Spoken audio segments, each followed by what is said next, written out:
All right, everyone, we are getting excited, right, chat? We're getting excited because it is time for Evoland Any Percent, run by IllegallySam. The floor is yours. Alrighty then. Hello there, everybody. I am IllegallySam, and this is Evoland. For, anybody not aware of what this game is, I think you'll get the gist pretty quickly, but the Evo in Evoland does kind of allude to what you might be expecting from this game, but, we're going to be just running through the game as fast as possible with any percent. And because this is specifically the Evoland Legendary Edition, it does actually include both Evoland 1 and 2. Obviously, I'm just going to be playing Evoland 1, but, that's why there's an Evoland 2 in the menu there. But I figure we could just go ahead and get started, and I'll talk more about the game as we go. So, time will start in 3, 2, 1. Let's get started. Go. All right, so yeah. The Evo does kind of allude to the game evolving as it continues. So as you can see, we're starting out black and white. We just now unlocked the ability to have sound effects. We're just now finally getting smooth scrolling. And yeah, that's basically the entire gimmick for this game, is that instead of getting upgrades that just affect your character and your abilities and stuff like that, we're actually getting upgrades that affect the entire game as a whole. Now we have music, finally. And now we have color. Ooh. Fancy, I know. Alright. I am being a little cautious in this first room because I haven't unlocked my health bar yet, and so if I take any hits, I will instantly die. And the bats in this room can be very, very unpredictable. So I'm going to be playing it a little bit safe. Alright, but thankfully now I have free movement that gives me a little bit more leeway to avoid the bats. Alright, as we come over here, we gotta activate these two knights so we can actually defeat them and leave the room here. Because, this Zelda-y style of gameplay is not even the only style of gameplay you're going to be seeing here today. This is, in addition to having a funny little gimmick where the game evolves as you go, it's also an homage to many old-school games, including, but not limited to, Zelda, Final Fantasy, Nice. Dragon Quest. There may even be a little bit of Diablo later. Love it. But unfortunately, we do need to unlock the random encounters because we specifically need 200, it's not Gil, it's Glees. Ah. But we need to defeat 4 enemies in order to get 200 of it because we need to buy equipment in the shop coming up. And because, random encounters are random, how nice the game is in regards to those 4 enemy kills varies wildly. The ideal enemy layouts is to get 2 fights with 2 slimes. If you get really good RNG, you can actually one-shot the slimes like that. Perfect timing, I planned that. No, Nice. you need 2 in a row is extremely rare. Because you need a maximum damage roll to one-shot the slimes, and that does not happen very often. So the fact that I got 2 in a row is really funny. That kind of offsets the fact that I had to kill 5 enemies. But yeah, the slimes take 2 hits and the emucks take 3 hits, which is why specifically I want the slimes. But now that we've made it into the village by unlocking the village, freeing it from the chest that it was in, yeah, all the people in this village don't like kids, so we have to drop down this well, eat a random seed that we find there, and now we're an adult. Because that's how puberty works, right? Yeah, of course. Hey, that's how it went for you, right? Yeah, that's how I know that's how it works. Yes, of course. Yeah, they just... Facts. Science. Alright. But now we have the ability to go inside these buildings, and we gotta go to the shop. Like I said, we need 200 from the enemies. There is 50 in that barrel there if I only kill 4 enemies and not 5, but because the game gave me 5 enemies, I don't have to pick up the extra money. And the specific reason why we need the equipment, in addition to, equipment boosting stats, is there is a blockade at this bridge right here, where if I don't buy that equipment, the blockade is always there. If I don't free the villagers from the chest that they're in, it's a barrel, but there's otherwise a villager there. Alright. But now we have to save this this girl that's on the ground here that, looks a little worn out. And I will be naming the characters in just a moment, so if you want to let me know what the second place name is, we will name this girl right here. All right. The second place name, are you ready? Yes. It is Rosie, capital R-O-S-I-E. R-O-S-I-E.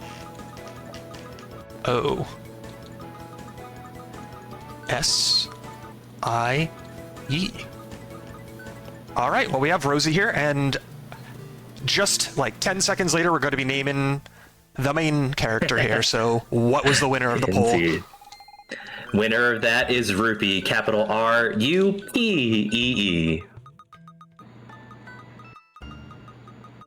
All right, well, we've got Rupee and we've got Rosie. Yeah. Normally their names are Clink and Karis, because this game likes its references. But not anymore. For the rest of this run, there is no Clink, there is no Karis. Because we've got our party here. We've also got experience points now, so fighting enemies is mildly less pointless. The specific enemies in this the Crystal Caves here, I will try to either fight or run away from certain enemy formations based on whether or not it's faster for me to kill the enemies or faster to run away. And specifically that Torque right there, the reason why I want to fight him is because he gives enough XP for me to level up on its own. But once I kill one of them, killing a second one is not worthwhile, so I will just run away. Alright, but now the shenanigans begin. Because if you thought this was just a basic game where I'm just doing everything as intended, you thought wrong. Because by pausing the game right before a cutscene starts, and then you know, you can unpause, move during the cutscene, and then repause. The game gives you movement back because the cutscene ended, but the pause menu's still open, so the game just kind of is like, oh yeah, sure, you can move while the pause menu's open. Don't worry about it. And that will be the bread and butter of the tricks in this run. I will be using that all over the place, because now, whenever I have the pause menu open and I start a cutscene, I can unpause the game to gain my movement back. And I will be either using that to break out of cutscenes or chaining it together with more pausing. Also, this is Kefka's Ghost. This is like the first boss of the run. The way this fight works is you just have to damage it a whole lot, and if I damage it enough, I can actually kill it before it turns blue a second time, which is a 1 cycle. But because the damage rolls are all RNG, I have no control over whether or not I actually am able to get a 1 cycle or not. Because when he turns blue, if I attack him now, he will instantly counterattack, and so I kind of just have to wait for it to run out, which obviously takes time. But thankfully, despite having to heal Karis, sorry, not Karis, Rosie, because I had to heal her because of taking a lot of damage from the random encounters, I unfortunately was not able to get enough damage, also because the damage rolls weren't high enough. Yeah, as you can see, I could just unpause during that chest animation and just regain all my movement. And just slide around. But also now I have a health bar, so I don't have to be nearly as afraid of enemies. Oh, also we're in 3D, if you didn't notice. That's actually kind of important. Because there is... if you saw that tiny little stone there, that stone was a stone that was too high for us to pass over in 2D. But now we're in 3D, we can walk over the 3-inch high stone slab. And yeah, just move around. And this is also the starting area. This is the room that we started the game in. But because we can walk over those 3-inch high stone slabs, we can go to all these different spots that we couldn't before.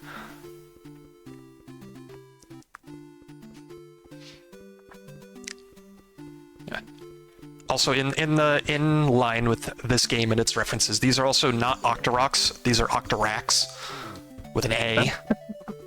Legally distinct. Exactly. Alright, but as we make it out of the opening area here, the overworld is 3D as well now. But we make it into the first true Zelda dungeon of the run. This is the Noria Mines.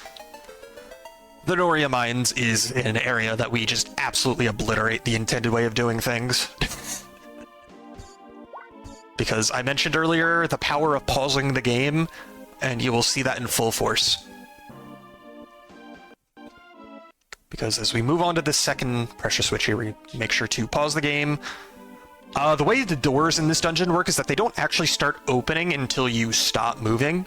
And so I do have to make sure I stop moving, and then I can re-pause once they start opening and regain my pause menu, my pause storage. But here in this room, opening that chest is a trigger for the trap, and trying to leave the room is a trigger for the trap.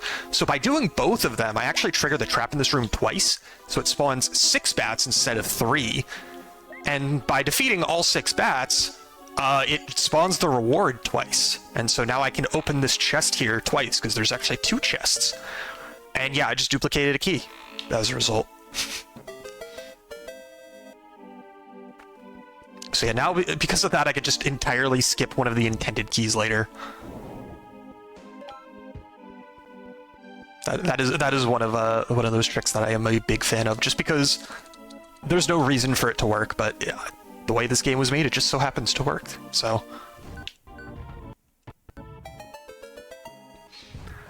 But yeah, using the pause menu and pause storage in this dungeon, there's like a handful of spots where it's actually like very impactful, like with that key, but most of the spots it's just a lot of small optimizations where like a 2-second cutscene where I unpause, move for a second, then repause, and just like save a second or two all over.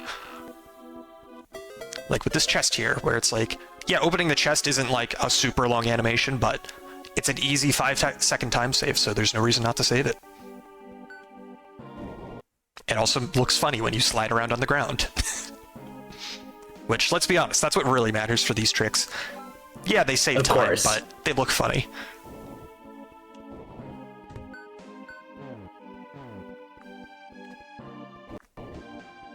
Alright.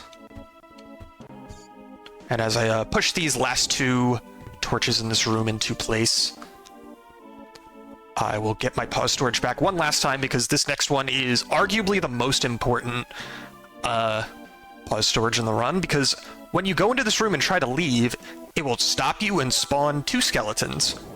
By just leaving, instead of doing the room as intended, I don't have to fight those skeletons, and that's because skeletons are the worst enemy to try and fight with the sword, because they take multiple hits. They can block you if you try to hit them from like head on, so you have to hit them from the sides. It's a massive pain.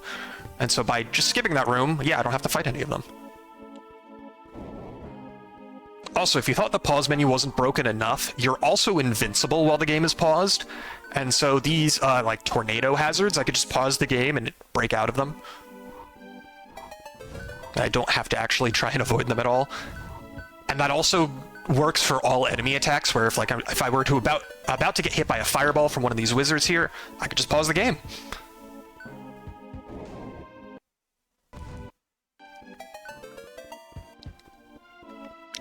Alright, but now we've got lava. Yeah, this part of the dungeon is like a little bit trickier in the sense that, you know, there's a lot of gaps to fall into, and if you're not paying attention, you will 100% fall into them. For example, this is what happens when you fall in lava. And you can pause to avoid dying, so now the alarm clock is going off, showing that I have no health.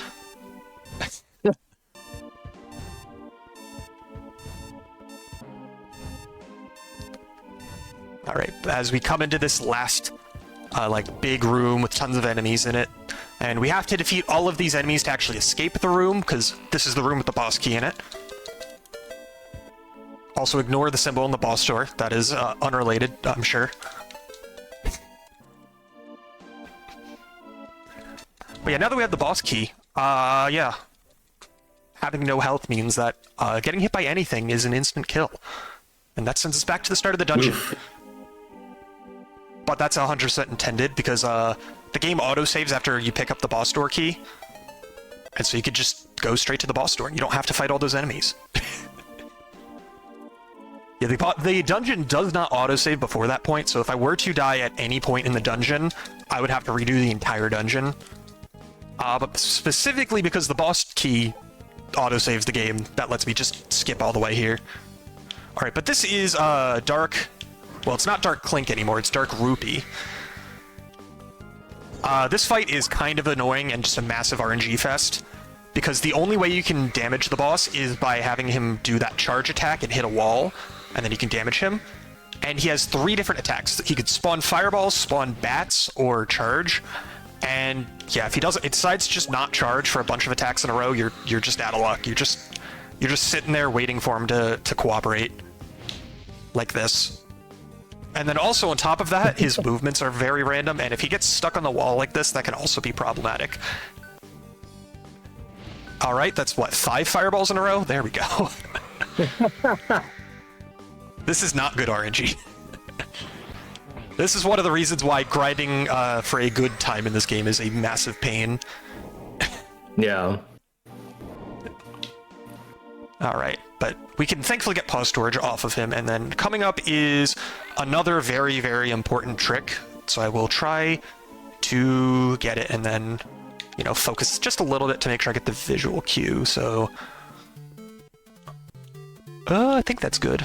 Yes, okay, so you see, there's that chest that it looks like I was supposed to open, but I kind of didn't open it for some reason. Might be hard to tell because the pause menu is up right now, but yeah. The pause menu actually has nothing to do with that trick. I have the pause menu up for these cutscenes here. What I did there is there's actually a very small sliver of ground where you can just walk through the chest for some reason. I don't know why, but that chest contains random encounters for the 3D overworld. So now we don't have to worry about random encounters for the rest of the run. Yeah, good dodge. Yeah, thankfully if I were to have accidentally opened the chest, I could just quit out to the menu and it'll load me back in like right after leaving the mines because that's the autosave point. So it's not like a massive time loss if I have to attempt the trick a second time, but I would lose my pause storage, which means I couldn't break out of this cutscene here. And also, yes, for that cutscene, I did have to wait for Rosie to leave the screen, because if you try to leave before she does, the game does not like that, and you will not have a good time. Because it kind of breaks things a little too much.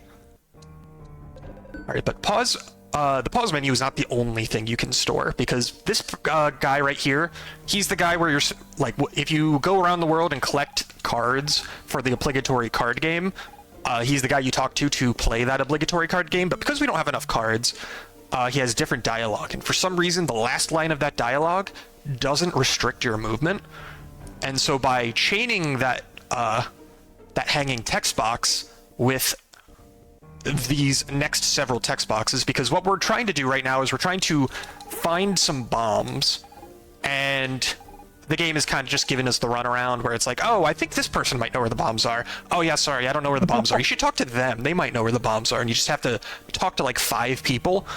But by chaining all of their text boxes together like this...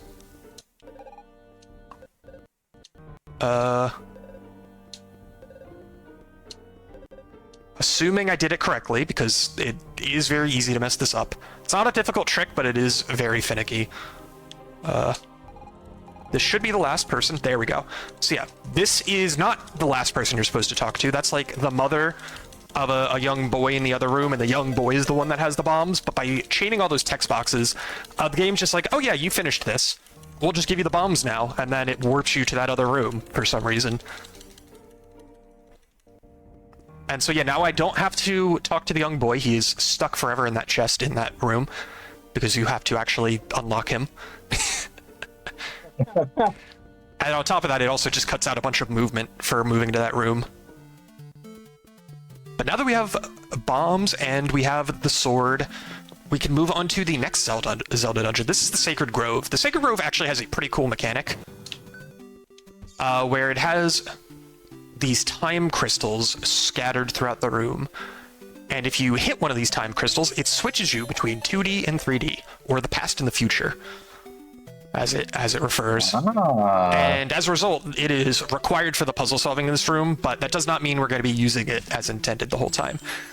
But like the way the mechanics work is there's these small little trees that are scattered throughout, where in the past in 2D they are not fully grown, so you can just walk right over them. But in the future, they're fully grown trees, so you can't get past them.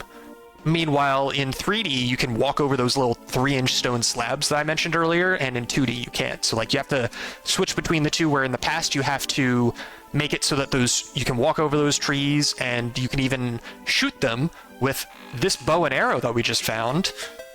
Specifically, if you shoot them while the arrows are on fire, it'll burn the trees down and they won't grow in the future. Alternatively, we could just do this. And just regain movement during the scene where the game switches between 2D and 3D, and you can just kind of not do things as intended. Nice. Yeah, it is less useful in the sense of it's a lot harder to make use of it between 2D and 3D, but from 3D to 2D it is very easy to make use of, thankfully. Which is why for 2D to 3D I used a bomb instead of shooting it with an arrow and then pausing the game. But yeah, it really makes the camera go wonky here when you start like turning around a whole bunch while it's doing that whole transition scene. So yeah, doing all of that just cuts out a whole lot of puzzle solving that you're supposed to have to do. Unfortunately, we do still have to solve this little puzzle here in the bottom right-hand corner of this area. And I do have to be a little bit careful, because if I do this part wrong, it is actually possible to crash the game here. Thankfully, it's very, very easy to avoid that. But it is a thing I've done before.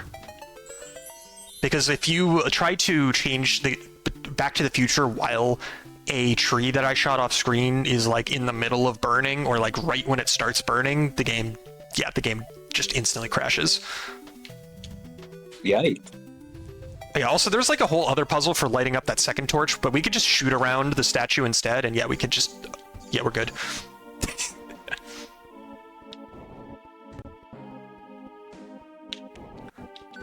Alright, and then by regaining movement here, you can walk into this room and then go open the chest off screen while the room's spawning in. And now that we have bows and arrows, the skeletons are significantly less scary because they one-shot the skeletons. Which is very, very nice, because we do actually have to fight these enemies this time. And then, as for killing these wizards, if you pause the game, they can't teleport, and so you could just put down a bomb right next to them, pause the game, and then they can't escape. Alright. And yeah, now that we have the first half of the medallion that we have to find, because we have to find 2 halves of the medallion to go fight the big bad. But yeah, like I said, now we have the first half, so we need to head back to town and get ready for the second half. Alright, thankfully that Octorok did not move down and get in my way, because I did not have my sword out. Alright. But now that we are making it back to town once again, there is not actually anything in town that I need to do in order to have access to the next dungeon. But there is some stuff that I need to do for the sake of speedrunning. Because we need our good friend with the hanging text box. I like to call him Chad. We need to grab his text box, talk to this nurse here. And this nurse now has the ability to just give us a free heal whenever we want. And so, yeah, by taking her text box and going into the next dungeon, we can save that full heal for when we need it more. Ah. Because this is the Diablo section, and I do not have full health, so I will need that heal somewhat sooner than I would like, but that's okay. Yeah, for the Diablo section, we're going to be playing as Rosie, because of reasons that I will specify in a moment. 3, 4... Okay. I had to be a little careful there to make sure I didn't heal too late and accidentally die or something, because now that we have our Diablo health bar at the bottom, we can take significantly more hits than we could before. That's the main reason that we save the heal specifically until that point, is because the Diablo health bar fills up to the same proportion as the amount of hearts that you have, but obviously you have significantly less hits when you only have the hearts, and so by healing right before we pick up the Diablo health bar, it fills that up to relatively close to full. Yeah, the reason why we chose Rosie for this section is because her third attack in her attack chain is bugged and does twice as much damage for some reason. And that will be useful for the boss here, but until we get to the boss, we're kind of just running past all these enemies, so if you got anything you want to read, now's a good time.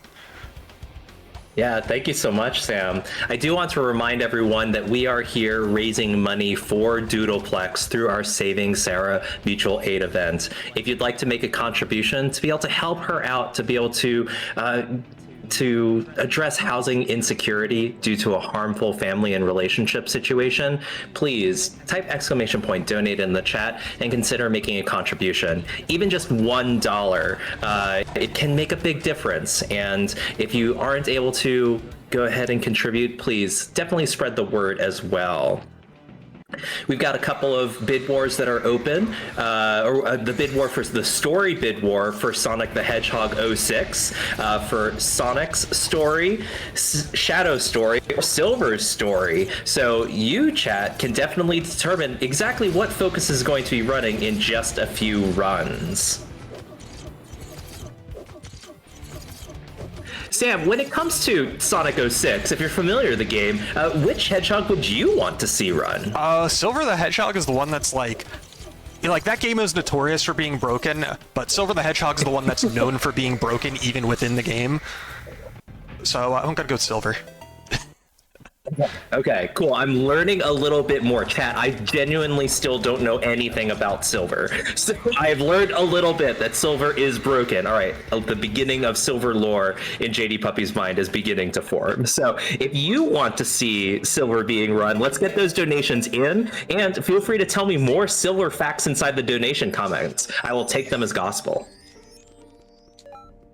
All right. But now that we've defeated the boss here, we can come back to our friend Chad here, get his text box one last time, because now we have both halves of the medallion, and that means we can go fight the big bad in what is definitely the final fight, and not secretly not actually the final fight. Yeah, definitely. I guess we got to get ready with time. Definitely. Yeah, but the reason why we get this text box here is because before we enter, I transferred over to the pause screen, and that will be useful for after the fight. Because first, we have to fight this guy here.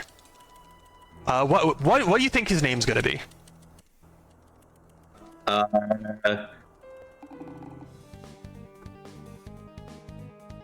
Silver. It is not Silver, it is Zephyros, with a Z. Oh, yep. Yeah, this fight is just RNG because of damage rolls. The way this fight goes is that I have to do 200 damage to him in order to get him past this first phase here, and if either of my characters drops below 30 HP, they are at risk of dying, and so I need to use a potion on them. Rupee actually is not the big damage dealer here, it's actually Rosie, because Rosie got an attack spell. And that attack spell does... Well, I'm not going to say it always does more damage, because it doesn't, but on average it does more damage than Rupee's sword. So that is why Rupee is the dedicated healer with these potions. I do need to be a little careful with my potion menuing, because it is 1000% possible to accidentally heal the boss with one of the potions. Ooh, okay. I have done it during a run before. No, I have not done it recently, though. But yeah, that just because the potions heal 50 health, that just makes the fight take a chunk longer. Alright, I think I've done enough damage where I can YOLO it and I don't have to worry about healing anymore. Yep, okay, there we go. Yeah, if I was trying to be as optimal as possible, I would actually be counting the exact damage that I'm doing, and that way I know how close I am to 200 damage. But now that I've reached phase 2, the boss is using his legally distinct ultimate attack. And yeah, I'd say he insta-kills you, but he does not actually insta-kill you. Those damage numbers are accurate, and if he does not take you out, you will have to sit there and wait for him to attack you until you die.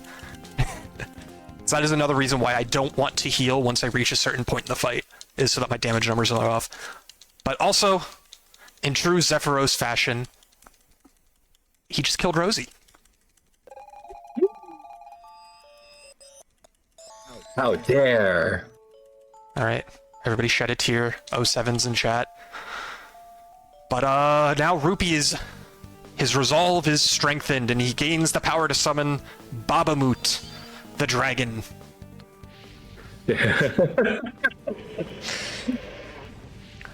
Yeah, Babamoot, he instantly will kill any enemies in the fight, including Zephyros here, and so you'll see that he actually had 1,000 health. But with the power of Babamoot, we can finish the fight as he runs away, and we need to go track him down one last time. Also, ignore the pause menu, or ignore that cutscene. Rosie's fine. Do you see she's on the pause menu right here? Yeah, 100 HP completely.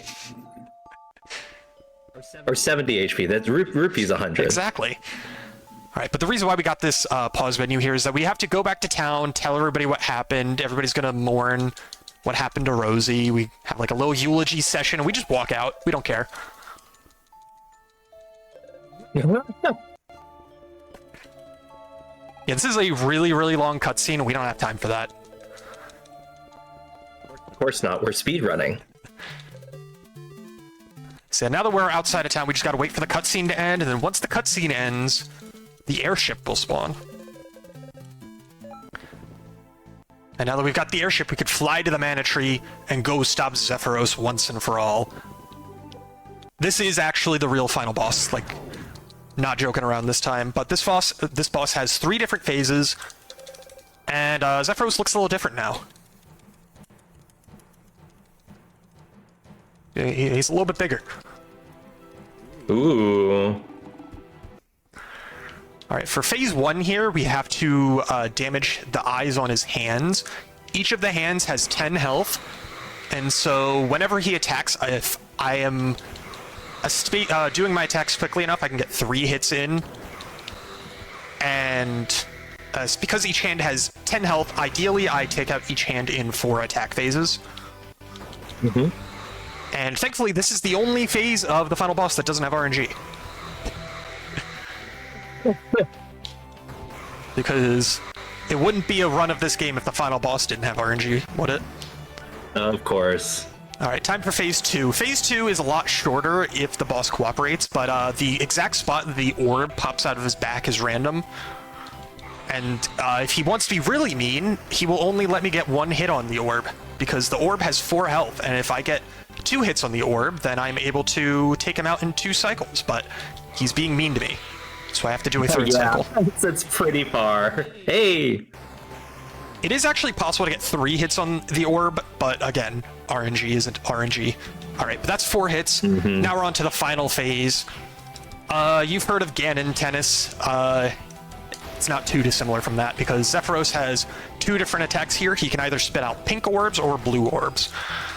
Pink orbs are not helpful, while blue orbs are the ones I can hit back at him, and I need to hit 4 blue orbs back in order to win this phase. I am at the mercy of RNG. Nope. Alright, but that's 1. Head has just taught me differently. Alright. He is not being too nice to me, but that is 2. And the RNG also comes from his positioning, because if you hit a blue orb back at him and you are not positioned correctly, it will not hit him. Mm. Alright, so 1 more blue orb, and time will be coming up after I clear the last dialogue box after defeating him. Alright. And time. Jeez. Yeah, the RNG during that run was not nice to me, but it's a marathon run. I expect nothing less. Exactly. Any shoutouts that you want to share, Sam? Yeah, sure. So, you know, Evoland, it's a fun game, fun run, despite the RNG. I enjoy it. I'm glad I got to show it off for you all today. I'm always happy to show this game off, and I'm glad my execution was on point. But if you want to pick up a good game on sale, go buy Levelhead. It's on sale for $1 right now. That's the other game I speedrun. That's probably the game you know me for speedrunning. Go pick it up. It's $1. Wow. It's a 2D platformer. Highly recommend. This game's probably also on sale. I didn't check. This game's always on sale, though. If this game is on sale, buy the Legendary Edition, because that's the version that comes with Evoland 1 and 2. But if you don't want to spend money on games, get your donations in, because that is just as worthy a cause as supporting indie devs. So if you want to see more of whatever I've got going on, you know, check me out at twitch.tv/IllegallySam. Otherwise, thanks for letting me show this off and enjoy the rest of the marathon. Get your donations in. Excellent. IllegallySam, great job with Evoland. Thank you so much for showing that off. And thank you so much for letting us have Rupee and Rosie come along your side in the party. All right, well, we are going to go ahead and get ready for our next run, which will be Mega Man Extreme 2, 100% extreme mode with Focus Sight. But before then, we're going to take a brief break, take this opportunity to get up, stretch, hydrate, and we'll be back soon.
All right. Well, we are absolutely rocking through some fun speed runs all throughout this weekend for our Saving Sarah mutual aid events, contributing towards Sarah's solution for housing insecurity. We had a $10 donation for matrimony, no comment included, but thank you so much for your generous donation and supporting a member of our community. And that donation was put towards our Sonic 2006 bid war, towards our Sonic story, the good old classic blue blur. But something that is fun to know is that there is a different time estimate for each of the three categories. Perhaps because of the way that the characters play. We did hear that Silver is the most broken of the characters with a 50-minute estimate and is the fastest of the three. Shadow is right behind at a 52-minute estimate, but Sonic would be a whopping 1 hour and 2-minute estimate. So if we want to shave some time off in this marathon, and we are speedrunners after all, we're going to want to see some donations come in for the edgy Shadow and the broken Silver. Again, I don't have much information on what Silver is, so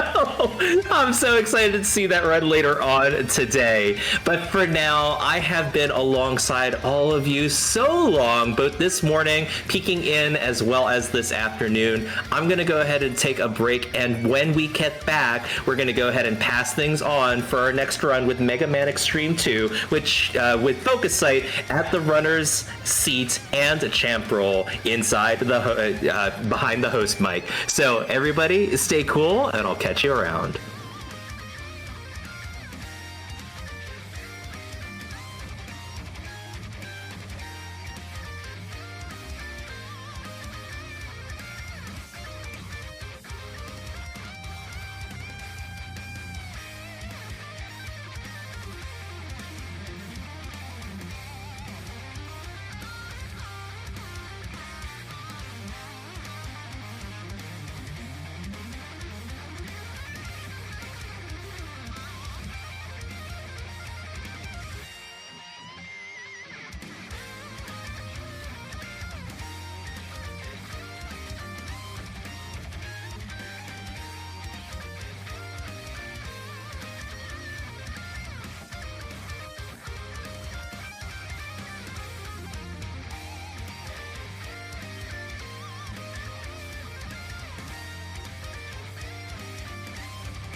Hey there, chat.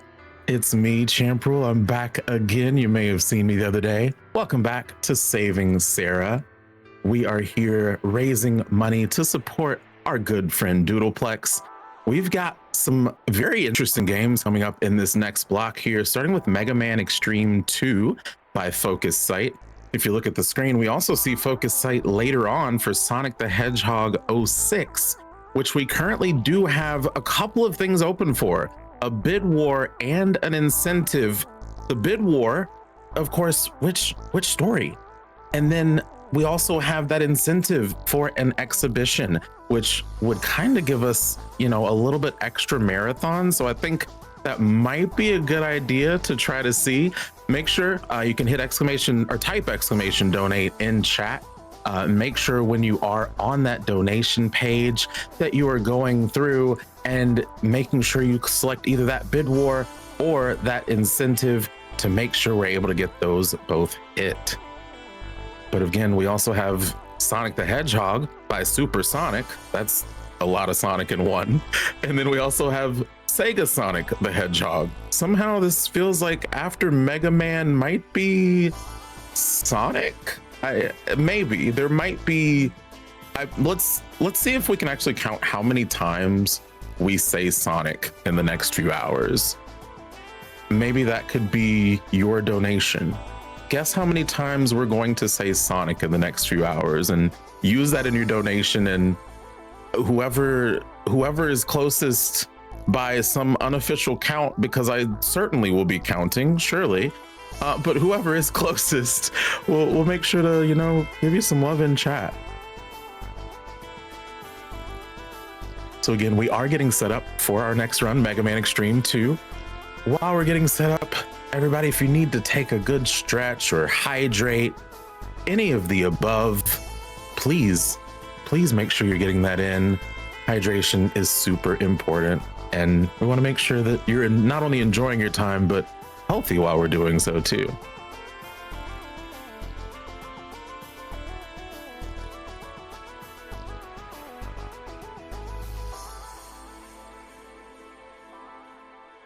I gotta say, chat, I'm very curious about this Mega Man Extreme 2 run. 100% extreme mode. So not only am I going to be saying Sonic a lot later, but right now I feel like I'm saying extreme a lot. Just both things are happening. You can see, again, as far as that milestone for that glitch exhibition, we are 91% of the way there. We are super close, chat. We want to make sure that we're able to hit that before the end of that Sonic 06 run. So while we do have a little bit of time, I'd like to, maybe we could not be so close to it. I'd like to see it. I'd like to get that encouragement in for Focus as soon as we can. And again, we are here with Saving Sarah.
So chat, have you been able to stretch? Have you been able to hydrate? Are you ready for all of this Sonic that we've got coming up? But again, we've got Mega Man Extreme 2 first.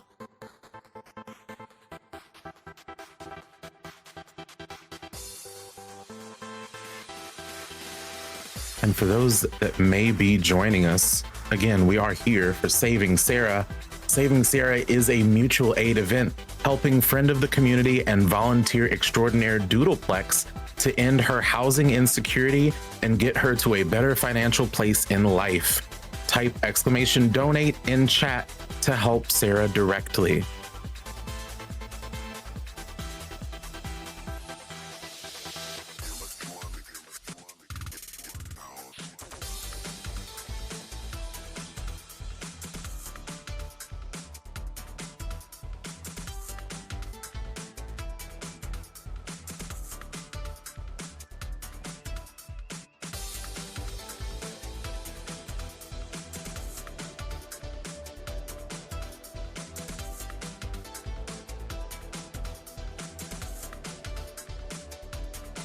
I'm peeking in chat, and it seems that we're almost ready for that next run of that Mega Man Extreme 2 with Focus Sight.